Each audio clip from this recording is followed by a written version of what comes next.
Hello, it's Professor Gavor. I won't even say week 5 has crept up on us because I don't think it has now. Last week, week 4 did. This one didn't. Anyway, what are we talking about in week 4? We're continuing, it's our second week in forecasting. And there's a PowerPoint in chapter 5. Now, chapter 5 is about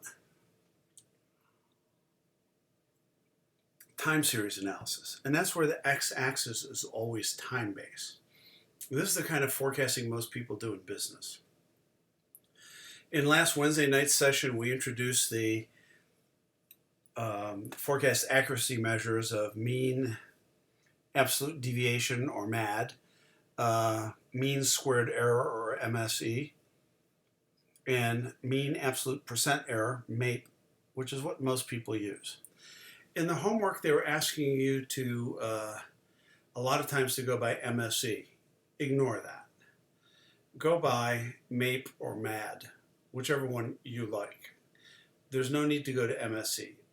Mean absolute deviation and mean absolute percent error are more intuitive to people that aren't statisticians. And I'm a statistician, and I like MAPE and MAD more than I like MSE. So we're never asked for that in the homework. So there's PowerPoint, there's a video, there's a fellow, Jason Reeves, that once took this class. Very, very good student. He works at Walgreens in forecasting. So watch his video and use his videos in the forecasting and limits of big data kind of discussions we have. We have 2 little discussions this week. Also, there's videos for the homework.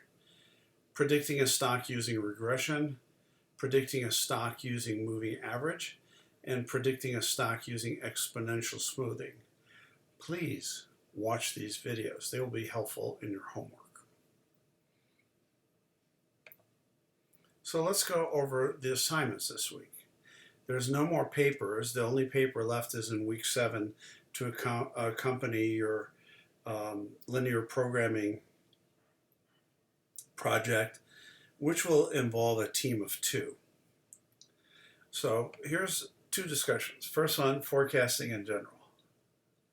And thank you, Stephen, for already doing this. And it's pretty hard to read because I don't know why. Canvas is acting goofy, so let's look at it this way.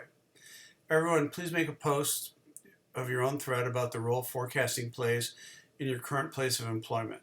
And yes, demand planning, sales and operations planning, and even budgeting to some degree are most definitely forecasting systems. If you don't work someplace that has forecasting, you may use the past employer. Otherwise, you can watch a video from a former student. If you don't have experience in forecasting and never worked someplace that does it, pretend you're Jason Reeves. And a presentation he made on the use of forecasting in his job with Walgreens call centers, which is amazing, just after that we did the S-call discussion last week. The video is also posted in week 5. I showed you where it was. 1, from your perspective, what are the strengths and weaknesses of their forecasting system? Do you believe the weaknesses can be overcome? If so, how? If not, why not? The issues could be, but not limited to management, corporate culture, or the nature of what is being forecast.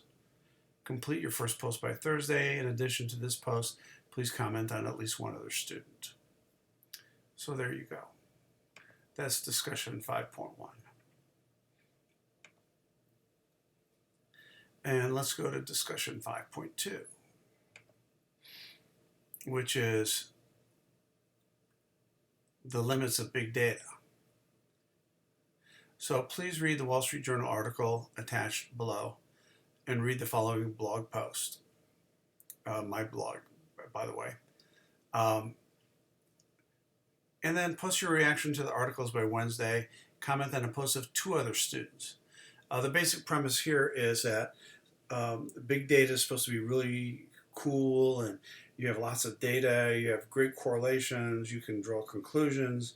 But when you're trying to use big data to make forecasts, you're still trying to predict the future. How valuable, how useful is it? I mean, if you think about presidential elections, No one, I mean, everybody was astonished, if you recall, the Trump-Clinton election of 2016. I enjoyed watching TV so much because the talking heads on all three news networks that I was watching were flabbergasted that they were unable to poll correctly. Why is it they were unable to poll correctly? Well, 10 years ago, 15 years ago, 20 years ago, the polls were deadly accurate. My answer to that is caller ID. You know who's calling. You don't pick up if you're going to be polled or if you don't recognize a number. And all of a sudden, polls became less accurate because it was harder to get people's input. Okay, so this is discussion number 2. And let's look at the textbook problems. There's 2 parts to this. Problem 1, forecasting. So I took some stock prices. Historical from 2017. You have about 8 months or 7 months of history and 1 month of that you're going to try to forecast. So I've got all kinds of data there. Here's a document that explains how to do it. You saw the 3 videos that showed you how to do it. Here's where the stock prices are in this file. And you can see I've given each of you a stock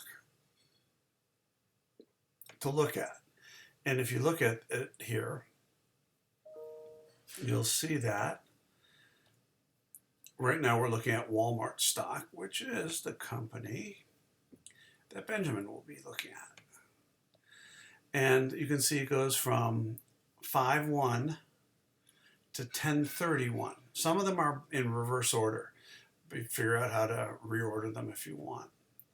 But you'll see that I have 5, 6, 7, 8, 9, 10, 6 months of historical data and 1 month off here on the side.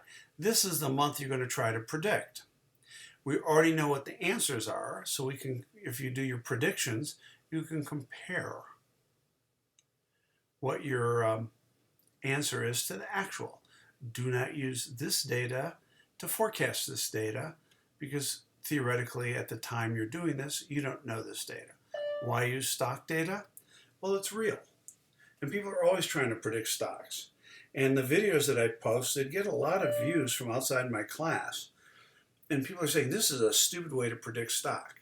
Well, I keep telling everybody in there, I posted that this is not a stock prediction methodology. We're just introducing forecast concepts using real data, which happen to be stock prices. And it's readily available. So do that. And this explains what you have to do. You have to do linear regression, and you probably want to do 2 of them. Using all the historical data and maybe some more recent set of the historical data that might give you a better forecast based on just graphing the historical data. If it looks like a W, you might want to use the last leg of the W to predict, because or else your prediction will be flat from a regression standpoint. And then you have to do exponential smoothing, and you have to do moving average, 3-month moving average, 4-month moving average, your choice. And exponential smoothing, if you're really good at it, you could pick the alpha, going up by 0 to 1, going up by 0.1, and just see which one gives you the lowest MAD or MAPE. So there you go. That's the homework for this week. Now, I've got some forecasting data from previous classes. So I did Boeing one time. And if we look at this data, let me download it. It's probably easier.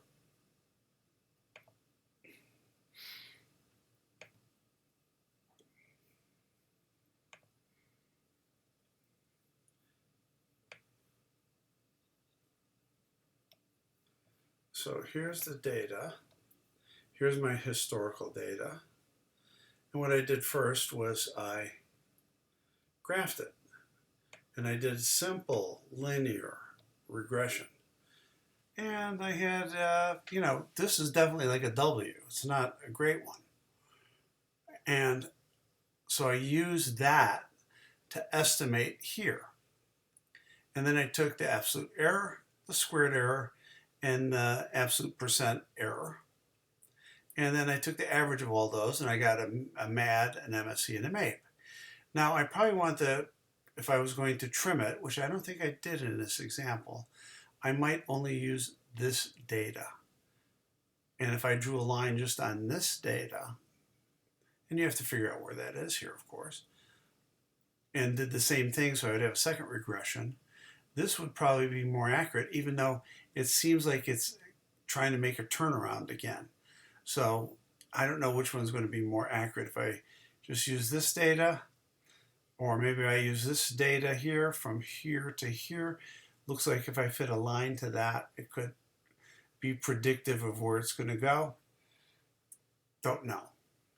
But then I did the moving average. So I used 3 from July, and then I used my historical data, so I copy pasted these two columns over here. And there's a video that tells you exactly how to do this. And if you use my template, you could just place your own data in it, and it actually calculates all this. But I think you should try to create it yourself so you learn a little something. And you'll see our MAPE is 1.3, 1.4. And then when I did exponential smoothing, and you have to put a seed value in there, I always take the month before and call that the next forecast, and it adapts pretty quickly.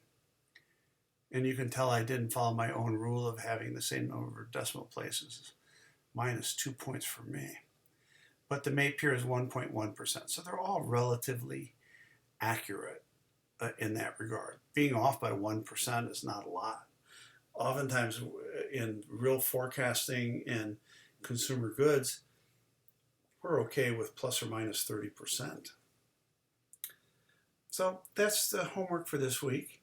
If you have trouble with this, and I anticipate some of you might, you know where to find me on Wednesday night. We'll be online, our virtual office hours again.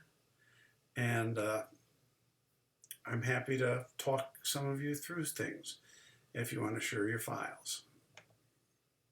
So thank you very much. And we'll see you, those of you that call in on Wednesday.